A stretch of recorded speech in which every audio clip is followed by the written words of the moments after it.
একটি এককালীন চুক্তিতে সব জিম্মির মুক্তির বিনিময়ে গাজায় ৫ বছরের যুদ্ধবিরতির প্রস্তাবে সম্মত হয়েছে ফিলিস্তিনি সংগঠন হামাস। এই চুক্তি অনুযায়ী যুদ্ধবন্ধের পাশাপাশি হামাসের হাতে বন্দী বাকি সব জিম্মিকে মুক্তি দেওয়া হবে। মধ্যস্থকারী দেশ মিশরের সঙ্গে আলোচনার পর শনিবার এমন তথ্যই জানিয়েছে হামাসের এক কর্মকর্তা। গাজায় ১৮ মাসের বেশি সময় ধরে চলমান সংঘাতের মধ্যে গত ১৯ জানুয়ারি থেকে যুদ্ধবিরতি শুরু হয়। পরে ১৮ মার্চ থেকে যুদ্ধবিরতি ভেঙে আবার হামলা শুরু করে ইসরায়েল। তারপর থেকে হামাস ও ইসরায়েল দুই পক্ষ আলোচনায় বসলেও যুদ্ধবিরতি নিয়ে একমত হতে পারেনি। এরই মধ্যে সম্প্রতি যুদ্ধবিরতির নতুন প্রস্তাব দেয় মিশর। হামাসের একটি প্রতিনিধি দল বর্তমানে কায়রোতে অবস্থান করছে। সেখানে তারা মিশরীয় মধ্যস্থকারীদের সঙ্গে ইসরায়েলি আগ্রাসন থেকে উত্তরণের উপায় নিয়ে আলোচনা করছে।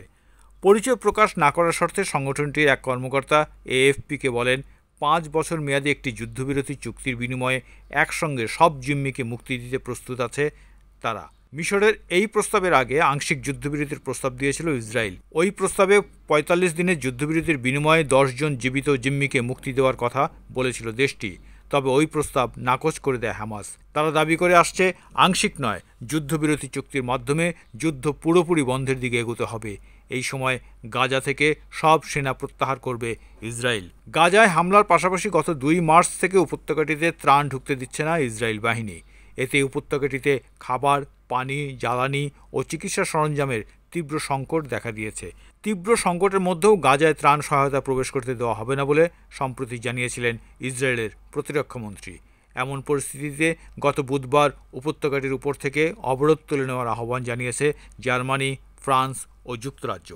এদিকে কায়রোতে যখন হামাস আলোচনার মাধ্যমে সমাধান খুঁজছে, ঠিক তখনই ইসরায়েলি বাহিনীর বিমান হামলায় গাজায় আরও ৫৬ ফিলিস্তিনি নিহত ও ১০৮ জন আহত হয়েছেন। এই নিয়ে গত ১৮ মার্চ থেকে গাজায় নতুন করে ইসরায়েলি হামলা শুরুর পর থেকে এই পর্যন্ত ২,১১১ জন শহীদ এবং ৫,৪৮০ জন আহত হয়েছেন।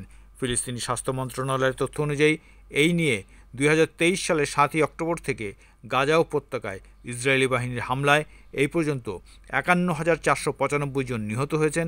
সেই সঙ্গে ইসরায়েলি হামলায় আহতের সংখ্যা বেড়ে ১,১৭,৫২৪ জনে পৌঁছেছে।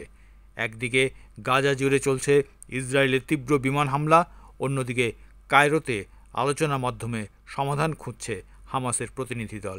এই বিপরীত দৃশ্য আজ ফিলিস্তিন সংকটের বিভাজন রেখা টেনে দিয়েছে আরও স্পষ্টভাবে।